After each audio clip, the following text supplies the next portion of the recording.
राजापूरचे माजी आमदार राजन साळवी यांनी एकनाथ शिंदे यांच्या नेतृत्वाखाली शिवसेनेत घेतला प्रवेश।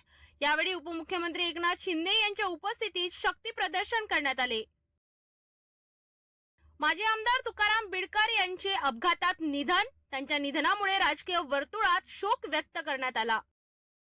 नवीन उत्पन्न कर विधेयक संसदेत सादर करण्यात आले। विधेयकामुळे पगार शब्दाची व्याख्या बदलली असून नोकरदारांना मोठा फायदा होण्याची शक्यता।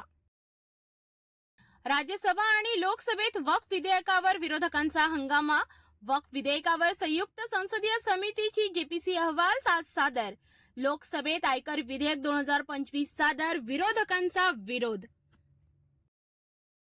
संतोष देशमुख हत्येप्रकरणी ज्योती मेटे यांनी तपास यंत्रणांच्या कामावर केला प्रश्नचिन्ह।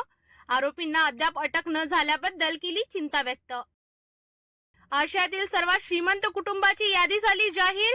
या यादीत अंबानी आणि अदानी कुटुंबाचा समावेश, परंतु अदानी कुटुंब दुसऱ्या क्रमांकावर, ज्यामुळे आश्चर्य व्यक्त केले जात आहे। शिवसेनेचे पुण्यातील मिशन टायगर रखडले। एका माजी आमदाराला एकनाथ शिंदे यांच्याकडून कमिटमेंटची आवश्यकता असल्याने प्रवेशात विलंब। दिल्लीतील स्नेहभोजनात शिवसेनेचे 3 खासदार उपस्थित। या स्नेहभोजनामुळे पक्षातील अंतर्गत संबंधांवर चर्चा सुरू। आयपीएल 2025 मध्ये आरसीबी संघाने नवीन कर्णधाराची केली घोषणा। युवा खेळाडूला कर्णधारपदी जबाबदारी सोपविण्यात आली। सोशल मीडियावर व्हायरल झालेल्या अमेरिकन राष्ट्राध्यक्षाच्या नवीन मरीन वन व्हिडिओतील सत्यता तपासल्यानंतर व्हिडिओ आढळला खोटा।